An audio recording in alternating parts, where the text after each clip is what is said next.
Good morning, welcome back to our channel. আশা করি তোমরা প্রত্যেকে ভালো আছো। আমরা শরীরের দিক থেকে ভালো আছি, মনের দিক থেকে ভালো নেই।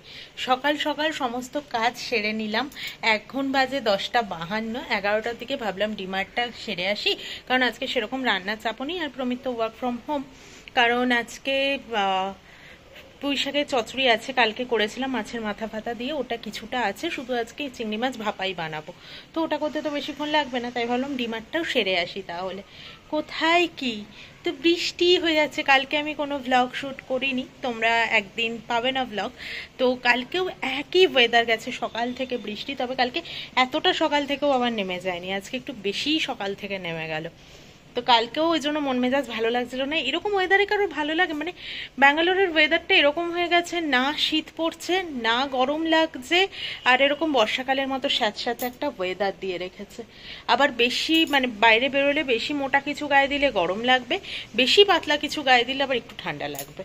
মানে অদ্ভুত একটা ওয়েদার চলছে ব্যাঙ্গালোরে, কি আর বলবো।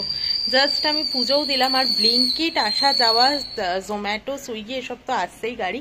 কিছু কারণে মানুষ বৃষ্টিতে বেরোতে পারছে না, তো এটাই ভরসা এখন। জাস্ট আমি পুজোটা দিলাম। ধূপের গন্ধটা এত সুন্দর না, খুব ভালো লাগছে। এসব ধূপ টুপ আমার না মন খারাপ লাগলে আমি নানান রকমের ধূপ ধরাই। কালকে আমি 3 রকমের ধূপ ঘরে ধরিয়েছিলাম। আমার ভীষণ ভালো লাগে ধূপের গন্ধ, আমার মনে হয় বেশ একটা পজিটিভ এনার্জি দেয়। এখন বাজে পাক্কা 1টা, আমি ফাইনালি এলাম রান্নাঘরে। এবার করব রান্না। এমন বিচ্ছিরি ওয়েদার যে কিছুই করতে ইচ্ছে করছে না, ভালোই লাগছে না কিছু করতে। তো কিন্তু রান্না খাওয়া তো করতেই হবে, আর এই আর কি। তো জানোই তোমরা যে কি করব না করব, টাইম তো বেশিক্ষণ লাগবে না। আর প্রমিত খাবে 2টোর সময়, 1:30 থেকে ওর অফিস শুরু হয়, ও কিছুটা কাজ এগিয়ে নিয়ে 2টোয় ব্রেক নিয়ে খেতে বসে। তো ওই জন্য ভাবলাম যে 1টার দিকে রান্নাঘরে যাব, ভাত করব, ওই তরকারিটা গরম করবো, আর তারপরে ভাপাটা বসিয়ে দেবো। চিংড়ি মাছের ভাপাটা হতে তো বেশিক্ষণ লাগবে না। সর্ষে পোস্ত আর নারকেল বাটা, কাঁচা লঙ্কা বাটা দিয়ে করবো আর কি। এই তো আমাদের লাঞ্চ রেডি করে নিয়েছি। পুঁই শাকের তরকারি আর চিংড়ি মাছ। তরকারিটা তো কালকেরই ছিল, মাছের মাথা দিয়ে বানিয়েছিলাম, আর চিংড়ি মাছটা তো আজকে বানালাম। তো বাইরের ওয়েদার তো ভীষণই খারাপ। মাঝে একটু রোদ উঠলো, তারপরে আবারও মেঘ করলো। মেঘটা কেমন ভেসে ভেসে যাচ্ছে দেখো, কালো করে আছে পুরো আকাশটা। কি হবে কে জানে, ওয়েদার কবে ঠিক হবে। এখন বাজে বিকেল 4:30, যাবো একটু ডিমার্ট। ওয়েদারটা অনেকটাই ঠিক হয়েছে, হ্যাঁ রোদ ওঠেনি, তবে বৃষ্টি পড়ছে এমনটাও নয়। ওর কাজের প্রেশার আজকে একদমই কম, তো তাই জন্য বললো যে চলো তাহলে 1 ঘন্টার ব্রেক নিয়ে ঘুরেই আসি ডিমার্টটা থেকে। খুব বিশেষ কিছু নেব না, চালটা এখন আর ডিমার্ট থেকে নেই না, ডিমার্টের দামটাও বেড়ে গেছে। আর তার থেকে কেজিতে 2-3 টাকা কমে আমরা কি জানো না, স্মার্ট বাজার থেকে চালটা ভালো পাচ্ছি। তো ওই জন্য চালটা এখন আবার স্মার্ট বাজার থেকেই আনছি। ওটা লুজ আনি, এটা ওই ব্যাগগুলো আনতাম 5 কেজি, তো এটা লুজ আনি, আর কেজিতে 2-3 টাকা কমও পড়ছে, আর চালটা ভালো বেশি। তো ওই জন্য এখন স্মার্ট বাজার থেকে চালটা আনি। চাল নেই, শুধু ওই স্পাইসেস, তেল এইসবই আনার আছে আর কি, নুন ঠুন, আটা ময়দা এইসব। রাস্তা দেখো একদম ফাঁকা, আর আমি যখন কোথাও এই টাইমটাতে বেরোই তখন রাস্তার ঠিক এই মিডিলটায় দাঁড়িয়ে ফটো তুলি। আমার বেশ ভালো লাগে ফাঁকা রাস্তায় ফটো তুলতে। তো যাই হোক, বেরিয়ে তো গেছি, আশা করি তাড়াতাড়ি হয়ে যাবে। এই টাইমটাতে ডিমান্ডটাও ফাঁকা পাবো, ভাবি ফাঁকা পাবো, আমাদের কখনোই আশা পূরণ হয় না। খুব ফাঁকা নেই হয়তো ভেতরে, তবে পার্কিং থেকে মনে হচ্ছে বেশ মোটামুটি ভালোই ফাঁকা আছে। পার্কিং মোটামুটি ফাঁকাই আছে। আমাদের আজকে সন্ধ্যের টিফিন সাবুর পাঁপড়টা ওই খাবে, এই পাঁপড়টাও আর আমি দুজনে মিলে খাবো। এই পাঁপড়টা না ওই যে শিমুয়ের মতো দিয়েছিল মামুনি, পাঁপড়টা খেতে ভীষণ সুন্দর, ভীষণ ভালো। আজকে করবো একটা নতুন ধরনের চিকেন, তোমাদের সাথে অবশ্যই শেয়ার করবো। তো চলো, প্রমিত এখন মাংসটা ছাড়িয়েছে, ও অনেকক্ষণ ভিজিয়ে রেখে দিয়েছিলাম মাংসটাকে, এখন আপাতত ছেড়ে গেছে মাংসটা। তো সেই ডিমার্ট যাওয়ার আগে বার করে, না ডিমার্ট থেকে এসেই বার করে রেখেছিলাম, তো এখন ছেড়েছে। ছেড়ে এখন ওকে দিয়েছি আমি মাখানোর জন্য, মানে এবার ও মাখাবে। চলো তোমাদের সাথে শেয়ার করে দিই। মাংসটাকে তো ভালো করে পরিষ্কার করেই নিয়েছি। এইবার প্রথমে নুনটা দিলাম পরিমাণ মতো, দেব টক দই, একজন ভয়ে আগে আগে ছিটকাচ্ছে, আর দেব গরম মশলা গুঁড়ো। এটাকে মাখাও আগে। আমি গরম মশলা গুঁড়োটাও দিয়ে দিয়েছি। এবার ভালো করে মাখিয়ে ঝুঁকিয়ে ম্যারিনেট করে রেখে দেবো। তোমরা চাইলে এই টাইমে আদা রসুন পেস্টও দিতে পারো, বাট আমি এখন দেবো না, আমি একেবারেই মশলা যখন কষাবো তখন দেবো। তো চলো রান্নাটা শুরু করা যাক। প্রথমে আমি পাঁপড় ভেজেছিলাম যেহেতু, তাই রিফাইন্ড অয়েলই দেওয়া আছে। তো রিফাইন্ড অয়েল, সরষের তেল যেটাই ইচ্ছে ইউজ করতেই পারো। তো আমি দেবো প্রথমে শুকনো লঙ্কা ফোড়ন, এগুলো চড়বড় চড়বড় করে আসছে। এইবার দিয়ে দেবো এই ফোড়নটা, এটার মধ্যে আছে জিরে, লবঙ্গ, এলাচ, দারচিনি আর গোলমরিচ।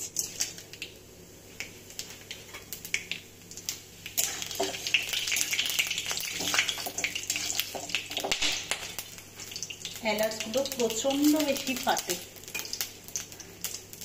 আর এবার দিয়ে দেবো পেঁয়াজ, আদা, রসুন আমি কেটে রেখে দিয়েছি, এটাকেই দিয়ে দেবো এবার।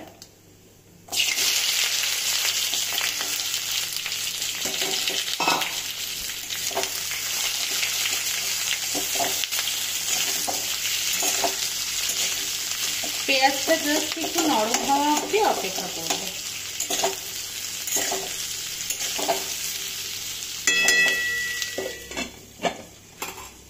পেঁয়াজটা নরম হয়ে গেছে, এইবার আমি পালং শাকটা দেব।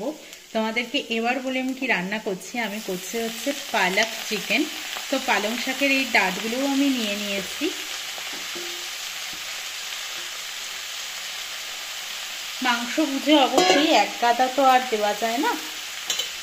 আর দেব হচ্ছে একটুখানি পরিমাণ ধনেপাতা।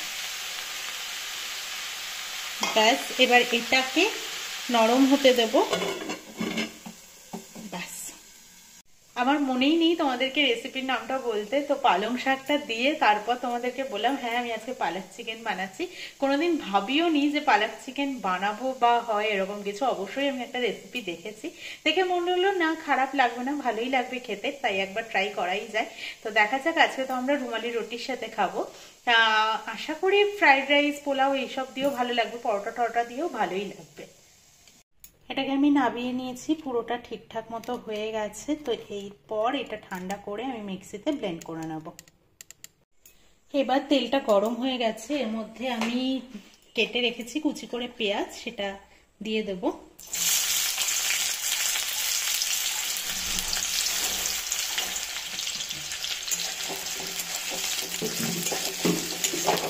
ভাজা হওয়ার অপেক্ষা করতে হবে। যা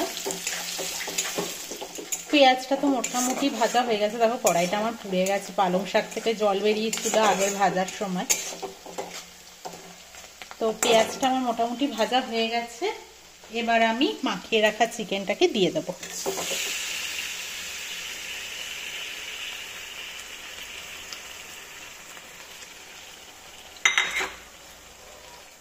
আমি এটার মধ্যে একটুখানি আদা রসুন বাটা দিলাম, দিয়ে ভালো করে এটার সাথে এবার মিশিয়ে নেব।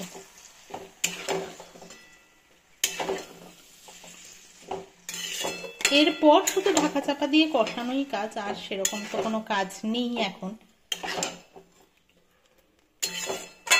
নুন মাংসে মাখানো আছে, সেই বুঝে আমি আবার পরে নুন দেব। আর এটার মধ্যে দেব, যেহেতু আমি জিরে ফোড়ন দিয়েছিলাম আর সেটা বাটাও হয়েছে, তাই আর কিন্তু জিরে গুঁড়ো পড়বে না।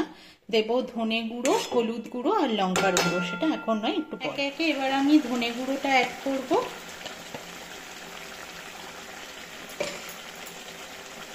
হলুদ গুঁড়ো আর হচ্ছে লঙ্কার গুঁড়ো। দুটো শুকনো লঙ্কা আমি বেটেছি, সেই বুঝে আমি ঝালটা দেব।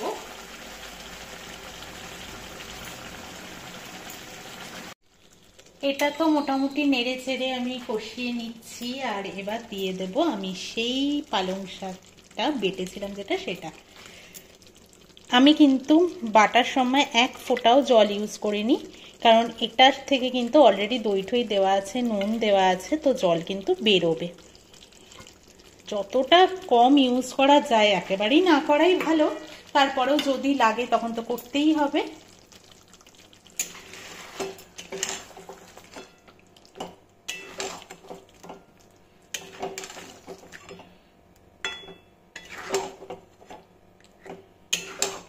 এবার ভালো করে মিশিয়ে নিয়ে সিম আঁচে দিয়ে ঢাকা চাপা দিয়ে মাংস সেদ্ধ হওয়া অবধি এবং মশলা থেকে তেল ছাড়া অবধি ওয়েট করতে হবে। ব্যাস, আর কোনো কাজ নেই।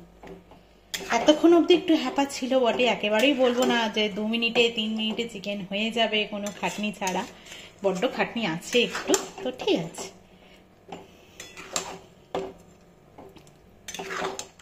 অনেকক্ষণ ধরে কষিয়ে নিয়েছি, মাংস এবার সেদ্ধও হয়ে যাওয়ার কথা। আর দেখো মশলা থেকে এবার কিন্তু আস্তে আস্তে তেল ছাড়তে অলরেডি শুরু করে দিয়েছে। তো এটা ঢাকা চাপা দেওয়া থাক, আর ওই দিকে এবার আরেকটা জিনিস আমি বানিয়ে নিই। ফ্রাইং প্যানটা আর সোজাসুজি বসে না, তাই জন্য আমি একটু কাত করেই বসালাম আর কি। আর এটার মধ্যে আমি পেঁয়াজ টেয়াজ কেটে কুটে রেখে দিয়েছিলাম। দিলাম আবারও একটু সর্ষের তেল, অবশ্যই পরিমাণ মতো, তাই জন্য প্রথমে কিন্তু তেলটা একটু বুঝেই দিতে হবে যাতে খুব বেশি না হয়ে যায়। একটু তো স্পাইসি হবেই খেতে, বুঝতেই পারছো এটা।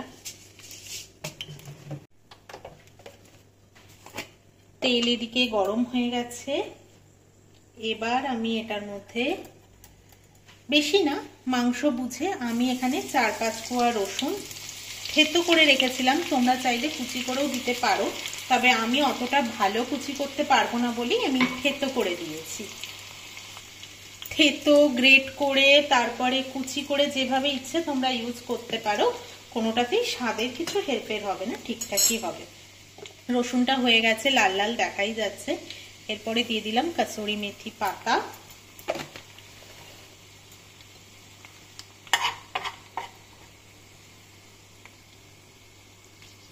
কাসুরি মেথি পাতাটা পালং শাকের সাথে ভীষণ ভালো যায়। আর এটা হয়ে যাওয়ার পর আমি গ্যাসটাকে বন্ধ করে দিলাম।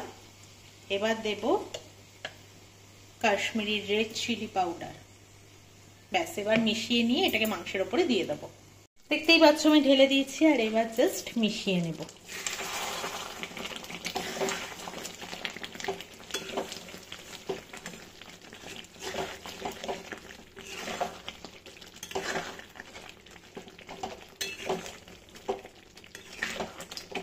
একটুও কিন্তু আমি জল দেইনি, সময় নিয়ে সুন্দর করে ঢাকা চাপা দিয়ে কষিয়ে কষিয়ে রান্নাটা করলাম। ব্যাস প্রায় হয়েই এসেছে। এটা ফাইনালি আমি তোমাদেরকে দেখাচ্ছি কেমন দেখতে হলো। আমার রান্না একেবারে কমপ্লিট। প্রয়োজনের তুলনায় একটু বেশি তেল দিয়েছি, তোমরা চাইলে এর থেকেও বেশি তেল দিতে পারো, আবার এর থেকে কম তেলও দিতে পারো। তো রান্নাটা একটু স্পাইসি যেহেতু আমি একটু বেশিই তেল দিলাম পরিমাণের থেকে। তো আশা করি তো খেতে ভালোই হবে, দেখতে তো দুর্দান্ত হয়েছে। অবশ্যই তোমাদেরকে জানাবো খেয়ে কেমন হয়েছে। একদম রেডি ডিনার প্লেট, রুমালি রুটি আর সাথে পালক চিকেন। তো আমি টেস্ট তো করেছি, প্রমিও টেস্ট করেছে, দুর্দান্ত খেতে হয়েছে। অবশ্যই বলবো তোমরা একবার ট্রাই করো। নামানোর আগে তোমরা আবারও গরম মশলা গুঁড়ো দিতেই পারো, তবে যেহেতু প্রমি খুব একটা গরম মশলা গুঁড়োটা পছন্দ করে না, তাই আমি আর সেকেন্ড টাইম দেইনি। তোমরা চাইলে কিন্তু গরম মশলা গুঁড়ো দিয়ে নামাতে পারো যারা গরম মশলার গন্ধটা পছন্দ করো। প্রথমে যেহেতু ওই ফোড়নের মশলাগুলো আমি বেটেছি, তাই জন্য গরম মশলার একটা সেন্ট অলরেডি আছে, তাই আমি ইউজ করিনি। অবশ্যই কিন্তু ট্রাই করো, হ্যাঁ।